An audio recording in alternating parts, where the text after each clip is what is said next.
चार प्रबल शत्रु आपको खत्म करने के लिए योजना बना रहे हैं।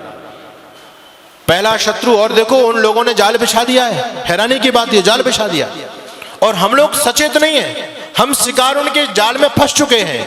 पहला शत्रु है इस्लाम, जो तलवार के बल पर आपको कन्वर्ट करता है, और भी अनेक प्रकार के प्रलोभन देकर के डरा धमका के कन्वर्ट कर रहे हैं लोग। और दूसरा शत्रु है ईसाईयत।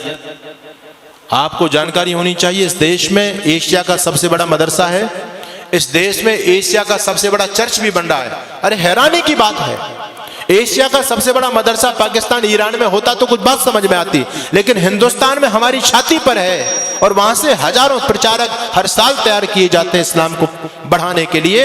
एशिया का सबसे बड़ा चर्च भी आपके पंजाब के अंदर जालंधर जिले के अंदर बन रहा है। मैं पूछना चाहता हूं आपसे, जहां से इनके धर्म के प्रचारक तैयार होंगे, वो एशिया के सबसे बड़े बड़े सेंटर आपके देश में खुल चुके हैं। 2 लाख जमातें इस देश में काम करती हैं, 1 लाख पादरी इस देश में काम करते हैं। दिन रात एक ही लक्ष्य है, हिंदुत्व को खत्म करना। क्या आपके वो भी सेंटर हैं इस देश में जहां से आपके धर्म प्रचारक तैयार होते हो? बताइए मुझे। जहां से आपके धर्म प्रचारक तैयार होते थे, सारे के सारे गुरुकुल बंद, और बंद इसलिए हो गए हमारे उदासीनता के कारण। हम कोई भी व्यक्ति अपने बच्चों को गुरुकुल में पढ़ाना नहीं चाहता। हम तो स्वतः अपने आप खत्म होने के कगार पर पहुंच रहे हैं। हमारा समर्पण नहीं है जो समर्पण उन लोगों का अपने धर्म और संस्कृति के प्रति, हमारा बिल्कुल भी समर्पण नहीं है। 6500 विद्यार्थी वहां रहते हैं। मैंने कुलपति से पूछा, इनका खर्चा कैसे करते हो, निःशुल्क चलाते हो आप? कहते हैं स्वामी जी, हमारे यहाँ एक रिवाज है, हमारे यहाँ रिवाज है कि गरीब से गरीब मुसलमान यदि 200 रुपए कमाता है तो शाम को 20 रुपए पहले हमारे दीन के लिए निकालेगा, उसके बाद फिर 180 रुपए का प्रयोग करेगा, उसके बाद पैसा प्रयोग करेगा, वो पहले नहीं कर सकता। और हम कहीं दान मांगने के लिए नहीं जाते, परिवार के हिसाब से, परिवार में जितने मेंबर हैं महीने के हिसाब से सबका दशांश ऑटोमेटिक हमारे पास में आता है। कोई व्यक्ति महीने में देके जाता है, कोई 2 महीने में देता, कोई 6 महीने में देके जाता है, अपने आप देकर के जाते हैं। एक रिक्शा चलाने वाला व्यक्ति भी इस बात का ध्यान रखता है। उनका समर्पण आप देखो। आप खूब कोठी बंगले बना रहे हो, संपत्ति जोड़ रहे हो, लेकिन आपका भविष्य अच्छा नहीं है। वो लोग आगे बढ़ते चले जा रहे हैं। मैं आपको डराने के लिए नहीं कहता, मैं आपको सावधान करने के लिए आज बताना चाहता हूं। ईसाईयत इतनी चरम सीमा पर फैल रही है। पहले आदिवासी क्षेत्रों में थे ये लोग, अब विकसित राज्यों की तरफ, पंजाब हरियाणा जो सबसे विकसित राज्य हैं, उनमें लोगों ने डेरा जमा दिया है, पूरी तरह से डेरा जमा दिया। गांव की गांव हरियाणा के अंदर कैथल जिले के अंदर एक गांव ऐसा है जो पहला गांव बन चुका है, और उस गांव के अंदर एक भी हिंदू नहीं बचा, सारे के सारे ईसाई हो गए, सारे के सारे ईसाई हो गए। 2 शत्रु प्रबल हैं जिन्होंने पूरी तरह से खत्म करने की योजना बना दी। यूरोप से आपको खत्म कर दिया, एशिया से आपको खत्म कर दिया। अब दोनों जो प्रबल शत्रु हैं आपके दुश्मन, ईसाईयत और क्रिश्चियनिटी, इन लोगों का ध्यान केवल भारत देश की तरफ है और उन लोगों का ध्यान केवल आप हिंदू लोगों की तरफ है। दोनों में प्रतिस्पर्धा हो रही है कि कौन ज्यादा से ज्यादा हिंदुओं का सफाया करेगा, कौन इनको ज्यादा से ज्यादा ईसाई बना पाता है या हम इनको मुसलमान बना पाते हैं। दोनों वर्ग बहुत बड़े टारगेट लेकर के आपके बीच में काम कर रहे हैं। तीसरा शत्रु है कम्युनिस्ट विचारधारा।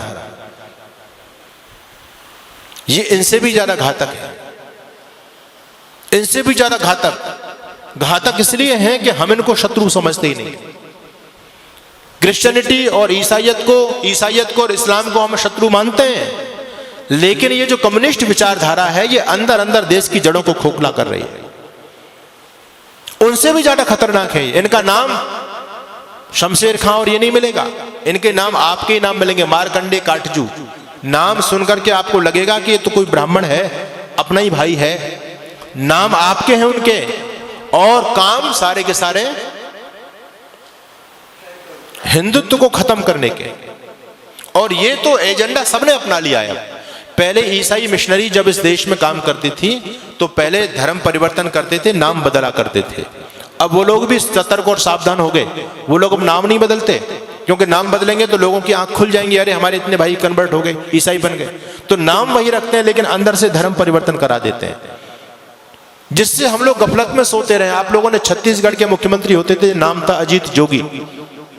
नाम सुनकर के आपको क्या लगता है जी, कौन होगा? अजीत जोगी। आपको लगेगा कि हमारे आदित्यनाथ योगी का ही भाई होगा अजीत जोगी को। नाम हिंदुओं जैसा उस व्यक्ति का, लेकिन व्यक्ति कौन था? ईसाई, पक्का ईसाई। उस व्यक्ति ने सत्ता में रहते रहते लाखों लोगों को कन्वर्ट किया, और जब वो व्यक्ति मर गया तो ईसाई रीति रिवाज के द्वारा उसको दफनाया गया, उसका अंतिम क्रियाकलाप किया गया। मैं आपको बताना चाहता हूं, पंजाब के मुख्यमंत्री होते थे चरणजीत सिंह चन्नी, स्वाफा भी बांधते थे, साफा लगते थे, सरदार जी हैं, लेकिन कौन थे? क्रिश्चियन। यानी हम लोगों को गफलत में रखने के लिए, और मैं कहना चाहता हूं आपसे, एक व्यक्ति है इस देश में जिसको हमारे बहुत सारे भाई बंधु देश का प्रधानमंत्री बनाना चाहते हैं। नाम क्या है जी? राहुल गांधी। ठीक है, हो सकता मेरी बात से लोगों को कुछ मिर्च भी लगे। नाम है राहुल गांधी, लेकिन कौन है? धर्म से बताओ मुझे, क्या धर्म है उस व्यक्ति का? है वो ना मुसलमान ना ईसाई, वो तो वर्ण संकर खिचड़ी है। उसके दादा परदादा कभी मुसलमान थे, फिर उसकी मां ईसाई थी, वो हिंदू तो है ही नहीं। लेकिन हैरानी की बात यह कि हिंदू उसको प्रधानमंत्री बनाना चाहते हैं। यानी हम जरा भी नहीं सोचते, जब इस ईसाई इस देश की सत्ता को अपने हाथ में लेगा, वो ईसाइयत को बढ़ावा देगा, हिंदुत्व को बढ़ावा देगा। ये सोचने की बात है। हम अपने स्वार्थ में इतने ज्यादा अंधे हो रहे हैं, आज राजनीतिक स्वार्थों में इतने अंधे हो रहे हैं। कोई अगर राजनीतिक पार्टी देश के लिए अच्छा काम भी करे, हमको उसका विरोध जरूर करना है। अभी इस देश की केंद्र सरकार ने एक योजना निकाली, अग्निवीर की योजना निकाली। लोगों के पेट में दर्द हो रहा है, राजनीतिक लोगों के पेट में दर्द हो रहा है, आने वाले भविष्य को नहीं देख पा रहे। मैं आपको आगाह करना चाहता हूं, इस देश में भयंकर गृह युद्ध होने वाला है, टल नहीं सकता, अवश्य में भावी है, रुकेगा नहीं वो। और उसकी उन लोगों ने तैयारी कर रखी है पूरी तरह से। उनका छोटा छोटा बच्चा बम चलाने में, पत्थर फेंकने में, तलवारबाजी में, चैनबाजी में एक्सपर्ट है। उनकी लड़कियां भी एक्सपर्ट हैं। आपके बच्चे क्या जानते हैं? एक ही बच्चा है आपके पास में, उनके 17 वो तो कहते हैं 2-4 मर भी गए, फिर भी हमारे पास 11-15 तो फिर भी बचते हैं। कोई हमको चिंता वाली बात नहीं। उनका बच्चा बच्चा एक्सपर्ट है। हमारे आदरणीय जो बुद्धिमान राजनेता लोग, उन्होंने सोचा कि हम भी अपने बच्चों को कम से कम ये जो है आत्मरक्षा का चीज तो सिखाई दे।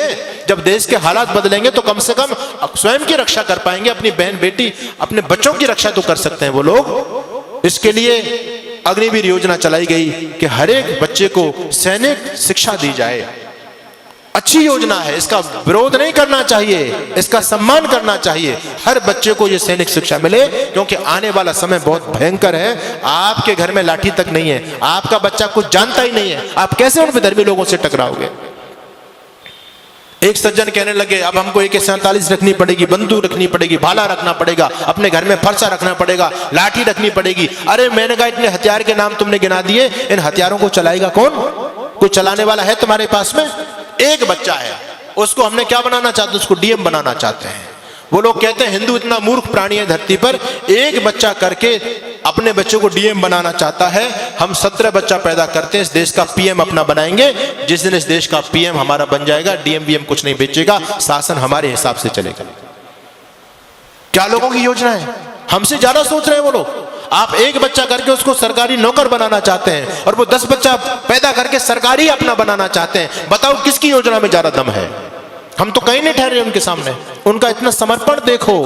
आपको मैं धन्यवाद करूंगा कि आज हमारे नौजवानों की संख्या है, यहाँ बच्चे भी आते हैं, बहुत कम उपस्थिति में आते हैं, लेकिन उनकी मस्जिद के अंदर आप जाकर के देखो कितने नौजवानों की फौज है वहां, क्योंकि वो उस काम को कंपलसरी समझते हैं।